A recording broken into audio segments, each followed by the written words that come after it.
Welcome to a special bonus episode of Deconstruct the Universe. My name is Patrick, and today we'll be deconstructing the Wish Pile competition, which was a fantasy card competition for Versus System 2 PCG. With me today, I have the creator of the Wish Pile, Justin McDowell, and the winner, Matt Perel. Let's go ahead and get right into it. So Justin, as the creator, tell me exactly what was the Wish Pile competition and what gave you the idea to create it. The Wish Pile was a fantasy card competition for Versus System 2 PCG, and it was a way for me to kind of step up and engage the community in creating some fun fake versus cards and getting people thinking about what goes into making a really well-designed versus card. And the idea kind of came to me because I was making my own fantasy cards. I had made, I kind of gave myself the mission of making my own 200 card battles box. Like there's the Buffy battles and the Fantastic battles, and those are all 200 cards. And I wanted to do that with a show that I was watching at the time called The Peaky Blinders. And so I went through and I created 200 cards for this show called The Peaky Blinders Battles. And it was just a fun time for me. Like it was fun to just sit and think about like what mechanics I could add to the game and how I could like really tell the story of these characters and express their flavor in the form of versus cards. And I also had kind of a secondary goal, which was to show people how difficult it can be to create cards in this game that we all love. I know there's a lot of time and energy that people spend talking about whether cards are good or bad, and I'm not saying that they're right or wrong, but I'm just saying that creating a really well-crafted card takes a lot more thought than you might expect. And so if a card is bad, then there might have been trade-offs that they just couldn't get around, the designers couldn't get around. And if it's too overpowered, then there might have been interactions that they didn't see when they were planning it. And so I thought it would be a fun and enlightening competition for the community. And I think it was. I participated as well and had a great time. I had no idea what all went into creating a card, and shout out to Jason Roosevelt for the tutorial for the Magic Set Editor. I don't think I would have been able to do this in Photoshop or Paint or whatever other programs people use. So what is one thing that you wish you had known when you began the competition? One thing that I wish I would have known was how to accurately evaluate the cards. I kind of came up with this system where I got a couple judges together. I knew that I didn't want it to just be me judging it because I'm a designer by profession, but I didn't want to step out there and say like I'm the be-all, end-all designer who understands what it takes to balance this particular card game. So I got a couple other judges, Vern Lee and Carlos Luna, to help me out and also to help kind of keep me honest. And so if at the end of this competition, two of my friends ended up in top spots, I didn't want people to be able to say, oh, he's just giving it to his friends. Like I wanted the judges to kind of vet what I was saying, and then I would vet what they were saying just as much. And even so, I wasn't quite sure how it was all going to come out, and I kind of wanted to set up a rubric so that it was more or less neutral, so that it was less guided by your feelings and more guided by specific criteria that we were judging on. And sometimes that kind of worked out, and sometimes it didn't necessarily work out. I know that there's been some questions about what those criteria are, and I can read off some of those. So, for example, one of them is, does the card feel balanced for its format? So whether it's illustrated or photographic. Photographic tends to be a little bit stronger, so it's judged by some different criteria. But like in general, does it feel balanced? And then the answers are not at all, which gives you 0 points, a little bit, which gives you 2 points, and a lot, it feels a lot balanced, that gives you 5 points. And that one was the most points you could earn, so there was more emphasis on balance. There was also criteria based on uniqueness, so does the card feel new or unique? That's 0, 1, or 3 points. And then there's flavor, so for example, does the chosen artwork represent the character or card concept? That's 0, 1, or 2. So there's a lot of different criteria, and it changed from week to week depending on the challenge. So if we were designing a main character, then that would have some different criteria than if we were designing a plot twist or even a supporting character. So the long answer to this question is that I don't know if the rubric necessarily worked out that well. I'm not saying that the people who earned the star designer positions didn't do it fairly, but just that as judges, we didn't really communicate with each other that strongly because we kind of just filled out these charts and then we added up the points and then that person won. And so in some cases, we might have been able to change our answers if we had been in more communication with each other. And part of that was due to the fact that we got a lot more signups than I was expecting. So my low number I was hoping for was like 7 or 8, and we ended up getting twice that number, which was really exciting. And that ended up taking a lot of time to actually judge it. And so personally, I didn't spend as much time on each card as I expected because it was taking me a couple hours or more each week to do it. And so we ended up making changes to that, or I ended up making a change in the semifinals and the finals where I actually called up Vern and Carlos and we actually hashed out the cards one by one and talked about which one was too strong and which one was too weak or whatever. And that was really fun. It was fun to just like talk with the guys. And I think we also came up with something that we were pretty happy with. Like everyone kind of agreed with the direction that we were going, and it wasn't just this guy got the highest number and so he wins and maybe someone feels bad about that or something like that. So do you think you'll do that next year, or if you do another competition, do you think that you will do it collectively or separately again? Yeah, if I do it again, it's sort of hard to say because 16 is surprisingly a lot of entries to judge. Well, and then you had the 1 week where you had to design 2 cards, which means that you have to go over twice as many. Yeah, and people didn't stop there. Like some people had 8 cards that they designed out of, they're adding in tokens and extra things like that. So yeah, it does take a while. So I want to kind of balance it. I think there are some clear front runners that emerge with the rubric, and so then after we score them, then we could get together and just talk about those and save some time that way. But I would like to get a little bit more judge involvement from the beginning, or at least judge collaboration from the beginning. Mm-hmm. Do you think you should have limited it to 1 card per submission? No, I thought it was fun to see what the crazy things that people came up with, and I think a lot of the, like if someone were to introduce the spellcaster mechanic, like you would want to be able to see those spells. And maybe some challenges will limit you to 1 card only. The level 3 challenge kind of did that to a degree. There might be some challenges that are less likely to have multiple cards in them, but I do like to be able to see what people can come up with, and if they're willing to put the work in, then we'll take a look at it. So. Mm-hmm. Yeah. Matt, I'm going to pose the same question to you. What's one thing that you wish you had known when you began as a participant? Part of me wants to say it would be nice to know the grading rubric behind everything so that when I'm making the cards, I can make sure that I'm like checking each box. But at the same time, I enjoyed the sort of freedom it gave me to just think about what card I wanted to make. I mean, in my head, playing the game, I knew that balance was going to be something to think about.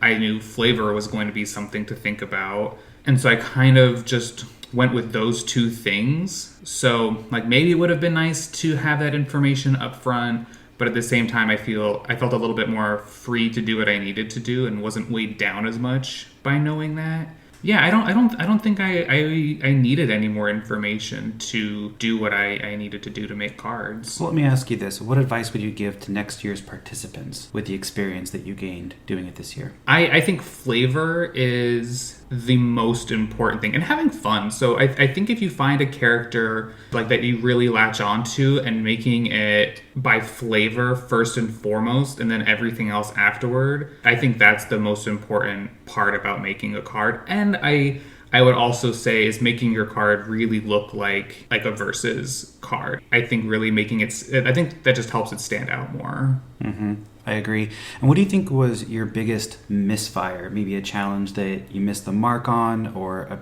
an opportunity that you had that you didn't quite hit? I think my first card was a bit of a missed opportunity, and I think that's because it was the first Jamie card. Braddock. Yeah, so my first card, Jamie Braddock, I think was sort of a missed opportunity because I think it's just because it was my first card. I'd never really made one before. I didn't know what other people were making. And then seeing what others were doing with their cards, really getting a handle on the competition and what it was about, I think that really helped me going forward. And listening to John Phillips every week as he was talking about the cards, I found that really helpful as well. Just hearing somebody like talking out loud about all the cards that were being made and what he felt were good things to do or not so great things to do, that was helpful each week as well. So I think we all got better every week as we were making these cards. So, I definitely would say that my first card was more of a miss than a hit. And Justin, as the competition organizer, what do you think is a misfire that you had at your biggest opportunity? I think the worst thing that I did was insult someone with a disability, which I felt terrible about. This was regarding the critique, which I felt like was an important part of this. I know early on when I was thinking about how I wanted to design this competition, I was modeling it after Great British Baking Show and Forged in Fire, and those are elimination competitions, and I was thinking about doing that in the first place. But I decided against it because I just wanted people to feel good and have a good time and just like have fun. And if you were eliminated, then that would feel bad, and it didn't seem necessary. And the more cards we get to look at, whether they're fantasy or not, then I feel like the community is going to have fun. But I still wanted critique to be a part of it so that people could understand, like you were saying, John Phillips going over the cards. Like I wanted them to see what Vern and Carlos and I had thought about the cards. And initially, early on, I kind of kept it super positive because I wanted to encourage people. But then I also, being a designer, a critique is really important for like learning about yourself and seeing what kind of things you do wrong and how you can make improvements that way. You don't want it to be an insensitive thing. Like you want people to be able to hear what you're saying and not just think that you're insulting them. And apparently I failed on at least one occasion. And I did apologize to that person, and definitely made me think about the times where I might be getting a little bit too sarcastic. Like sometimes it's fun to rib. If it goes too far, then I just had to kind of suck it up and say I was sorry. So that's something that I wish I could not have happened during the competition. Lessons learned. Yeah. I also want to talk about the rules, because you said you wanted to know the rubric so that you could kind of check the boxes, Matt, and I had thought about that, and that was the number one question that I got by far, was people wanted to know the specific criteria that they were being judged on, which I totally get, but I also wanted people to just get creative, and so you said you wanted to be able to tick the boxes, and I was trying to avoid people just ticking the boxes, and so I wanted people to really expand their mind and not just say, these are the things that I have to do. And so I did try to give some general guidance, and the big categories were balance, uniqueness, and flavor, and then design is kind of layered on top of that as well. And so I wanted people to think out the ways that they felt their card was balanced, and think out the ways that they're telling the story of a main character and things like that. You didn't want to cap out their creativity. Yeah, exactly. Well, and like I was saying, I think not knowing was more freeing, like you were wanting us to be. Mm-hmm. And then I think as a competitive person, I wanted to know so that I could make sure that I was doing it right so I could win. Yeah. So it's that balance of wanting to have fun, but then also wanting to be competitive and win. Yeah, and especially early on, people were asking a lot of questions about, like, for the Crossover 3 challenge, they were asking questions about, like, can they do this and can they do that? And they're trying to kind of poke holes in my challenge and see, like, oh, are we allowed to do this crazy stuff? And by and large, I was like, yes, like, the parameters are there. As long as you meet the parameters, then you're good to go. So, like, if you come up with something real weird and wild and you can make it work, then go for it. And so it's just kind of funny to see. I know that there's, like, a lot of people who try to find those infinite loops and try to find the loopholes and things like that. And they were worried that they were going to get disqualified because they had discovered something that I wasn't expecting. And the whole time I was like, yes, I want to see things that I'm not expecting. Like, go wild with it. Just make sure you meet the parameters. Yeah. So Matt, I'm curious, what was your favorite card that you designed? I would probably say Mr. Freeze. It's definitely between Mr. Freeze and Wolvie. I think I had a really good time with both, but with Mr. Freeze, pulling Arnold Schwarzenegger's lines from the Batman and Robin movie to use as his keywords and his powers, I think that was just really, really fun, and it made me laugh a lot as I was creating the card. And then I was like, I wonder how many times I can put the word freeze on here. And so I had a lot of fun making Mr. Freeze. That one brought me a lot of joy. So I would probably say Mr. Freeze was my favorite card to make.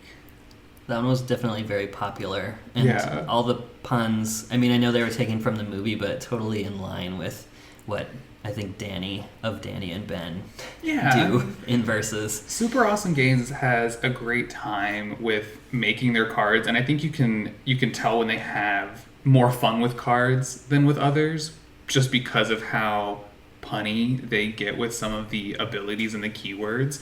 So in the spirit of that, that's kind of where my head went, especially with Mr. Freeze and even with Wolvie, to really have that pun fun and make it flavorful at the same time.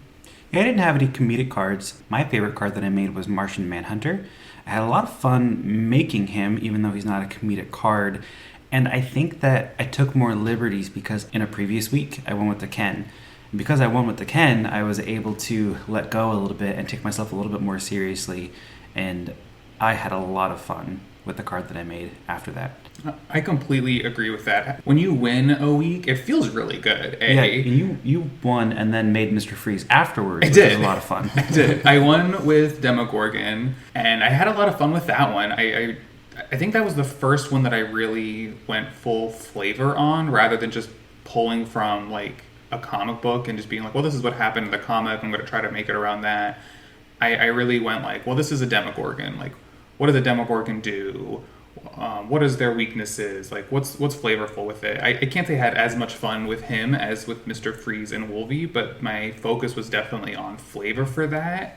And then when I won with that one, I was just like, okay, well, I think flavor's the way to go. So we're just going to have flavor and fun going on from here.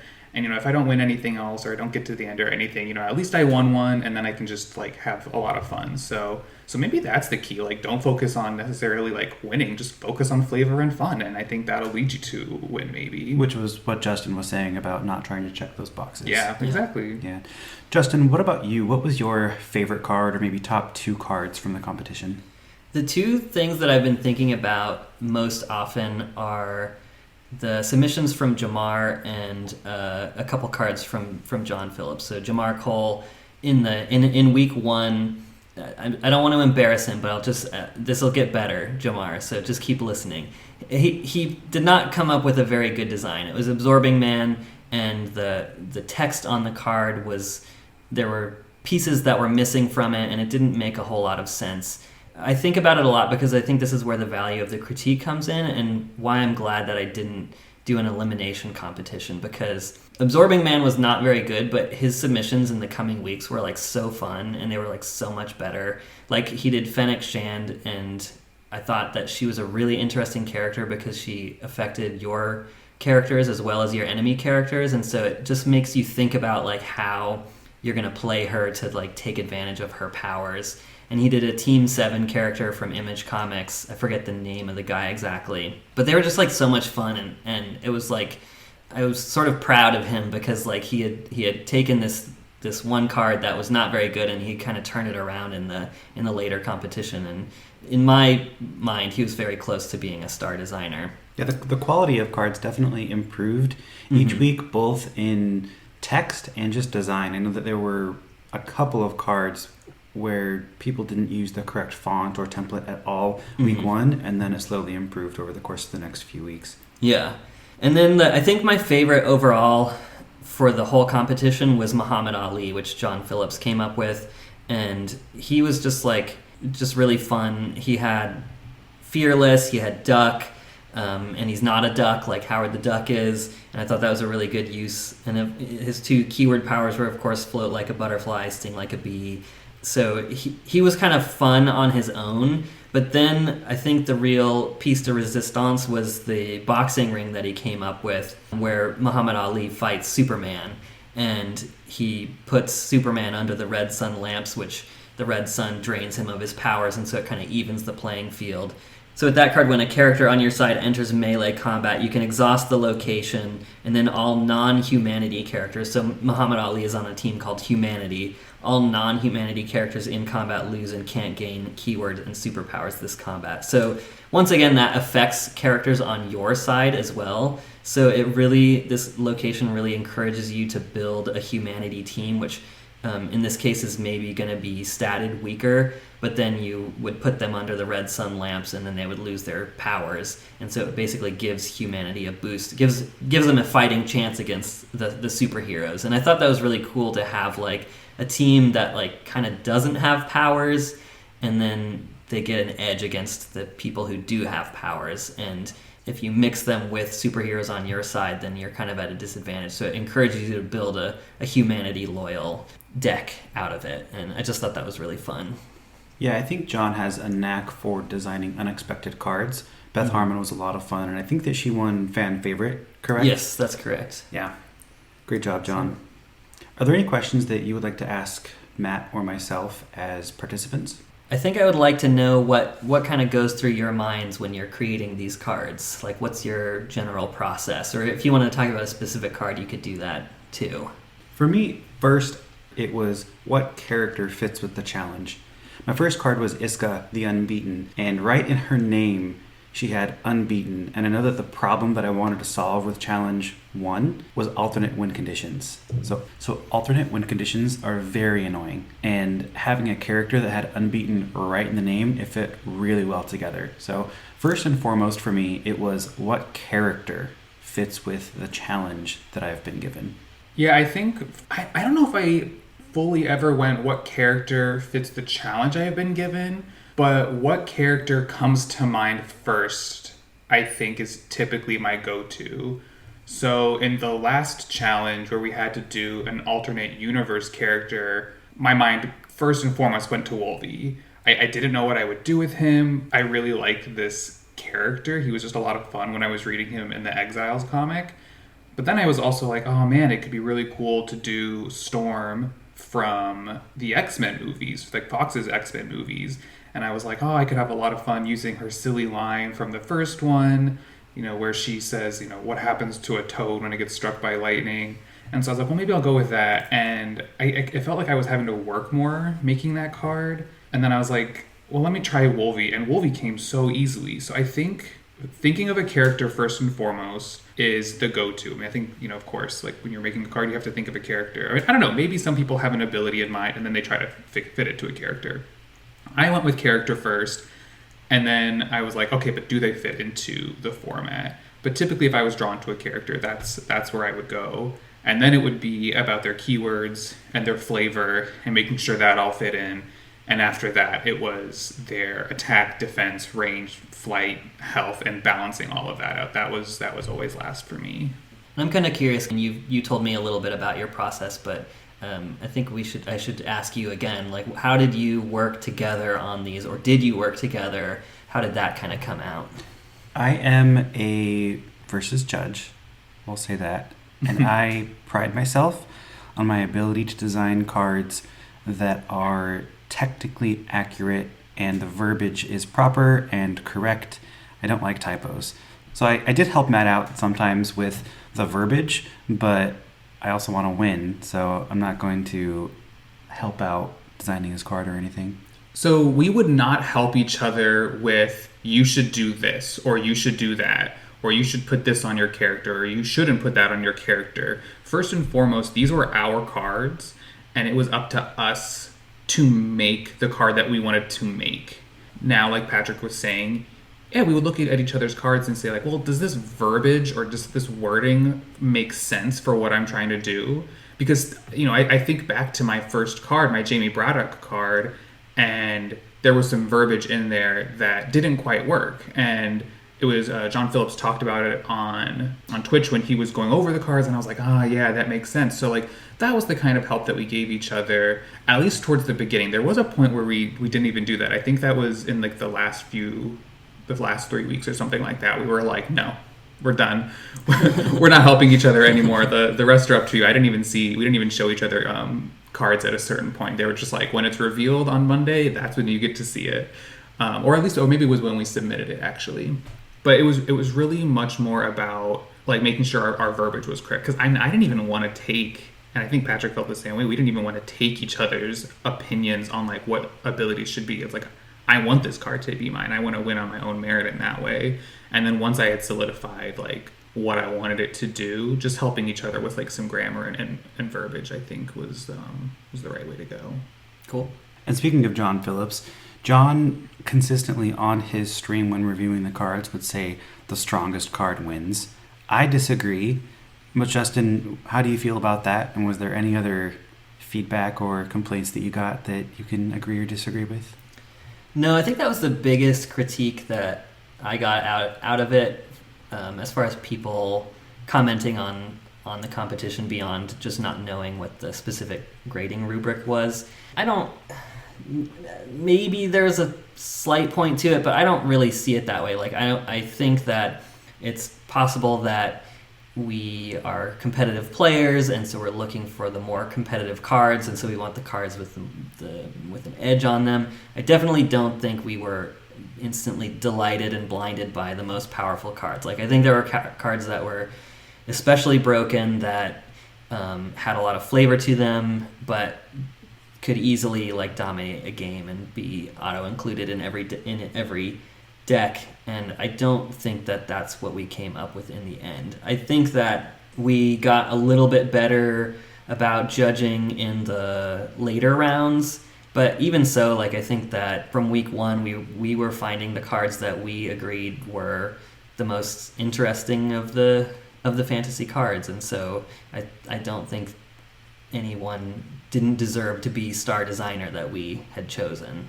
So something that he did after week one that I hadn't even considered but started doing was going into the TCG browser and comparing the card that I designed to other cards of that cost. Did you guys do that to try and figure out if they were balanced or not, or did you just go more on feel? Yeah, I did that a little bit. I also was kind of going more on feel. I mean, we're experienced players and we know the game pretty well, and there were some times where I would go in and look for cards to compare wording and things like that as well. But I don't think we were as, well, I'll say for myself, I guess, that I wasn't as insistent as John was in going through each one and picking through each one and seeing what the stats looks like. But every so often, especially with the 6-cost challenge, like that one's so weird now because of Thing and the Cosmic Combat Master. Like those cards are so strong at 6 that it's kind of hard to compare stats anymore because Thing is just so big and he can get even bigger. I remember there was one card that had one stat point higher than Thing, and I was like, okay, I know I can draw the line there. You can't be higher than Thing at this point and still be considered balanced. But yeah, the power creep on those 6 costs is just getting kind of ridiculous. Any other questions you had for us? Out of the competition, which was your favorite week to design for? Which was your favorite challenge?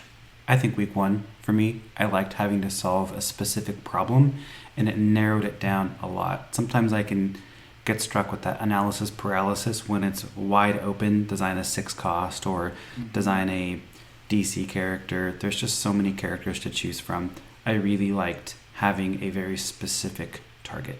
Yeah, that one is one of my favorites too, and I really wanted to start with that one because that's a great place to start a design from, is what problem is there with the game? How can I solve that? I was hoping that people would take that forward in future rounds as a way to start with some limitations and say, you know, I've got this wide open thing, or it's more wide open. Where do I even get started? I mean, you can take parameters from previous challenges and say, oh, let's find another thing that I have a problem with, because I like solving problems. Once I do that, then it's like, what else can I do? Like, how else can I improve this game with some clever ideas? So that one was a fun one for me too. I'll also say that my least favorite one was the level 3 challenge, the one that I won, strictly because half of the card text is giving the level 2 card the ability to level up into the level 3. It was really hard to narrow down the text. That one's probably my favorite one out of all of them. Like Crossover 3 Week is probably a very close second, but I really liked that one because of the limitations that we put. And it was definitely made it a quicker judge that week because people couldn't do as much with the limited space that they had. And so that is also something as a designer that we face often, is these really extreme limitations. And so I kind of wanted to have something like that in the competition. And I did hear a lot of complaints that people said, the templating takes up half the card, what can I do with it? And I think people did a really good job. And another reason why that one was my favorite is because it was kind of, I feel like, a socially an important cause, because it was Representation Week, and I feel like generally Versus does pretty well with representing women and people of color.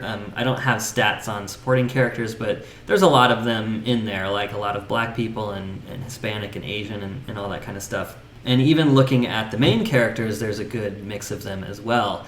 But when you boil it down even further and you get to those level 3s, then it's like, oh, there's like almost no one at level 3 who's a person of color. And so I was like, oh, this is a really good challenge, and it will maybe open some eyes and just keep kind of pushing society forward, hopefully, in our own small community. Yeah. Matt, what was your favorite? I think I'm on the opposite spectrum. I think the more freedom I had, the more fun I had. I definitely play Versus. I am not reading every comment or post in the collective, so I'm not like as in the know on a lot of things. So like solving an issue in Versus, that was really hard for me. I had a really hard time with week 1.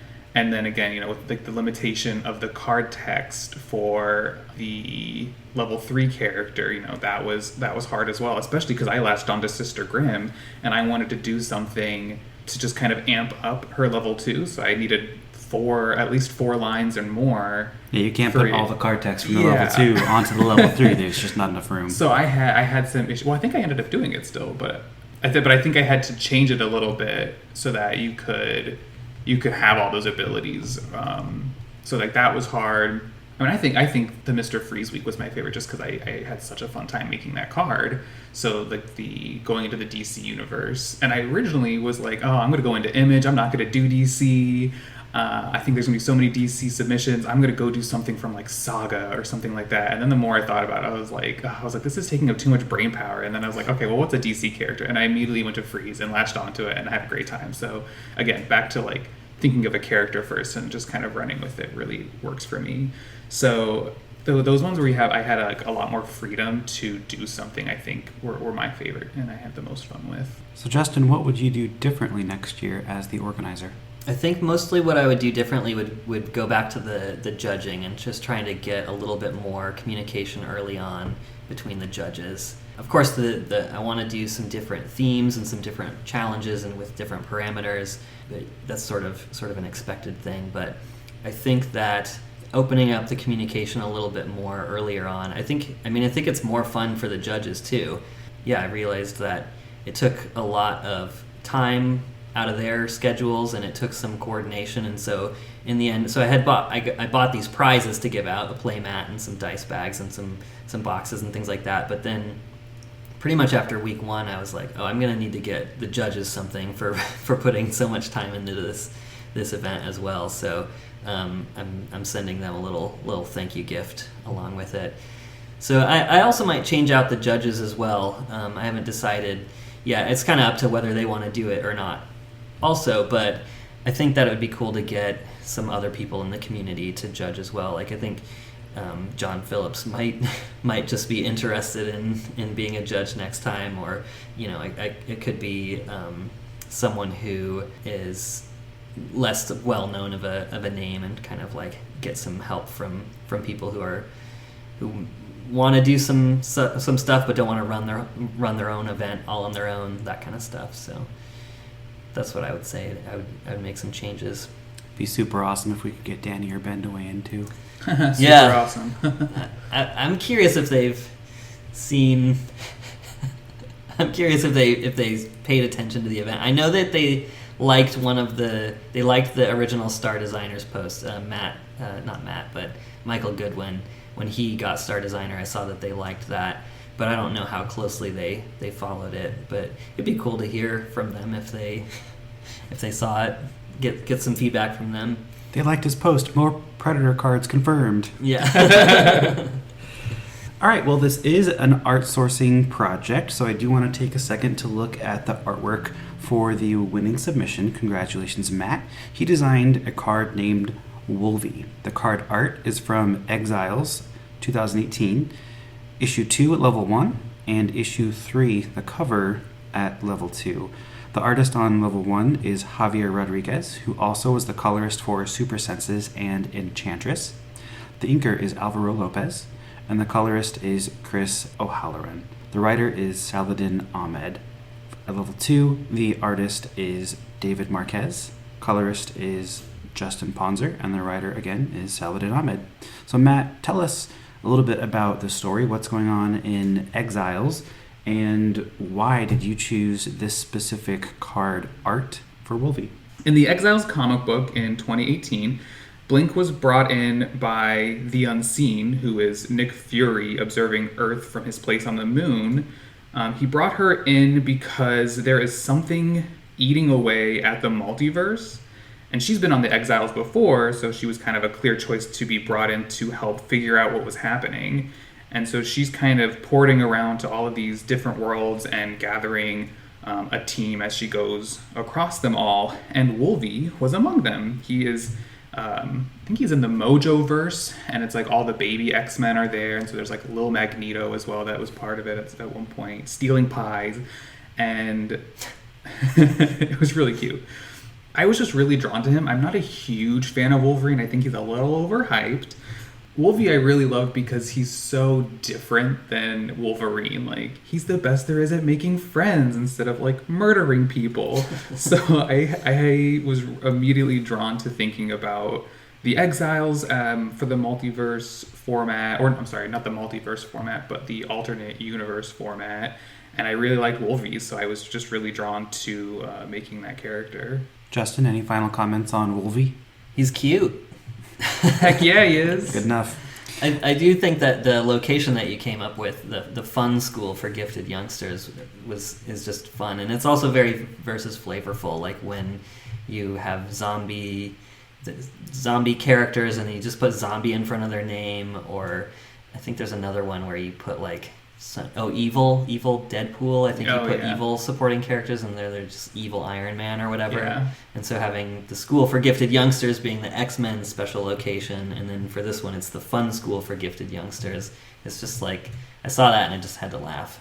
Yeah. I know we're wrapping up here, but I just have to say that I found designing a special location incredibly challenging, because that takes up a specific slot in your deck. It has to be good enough that people want to put that in their deck over a different special location like Wakanda, which is widely used. So that was a big challenge for me. I'm not looking forward to doing that again next year. All right, and that's all we have time for today. I'd like to give a shout out to our patrons, Mr. Ben, Ty, and Katie. If you like what you heard today and want more, head on over to patreon.com and sign up to show us some love. Thanks for joining us, and be sure to follow us on Facebook, Twitter, and Instagram by searching for Deconstruct VS. Until next time, go read some comics.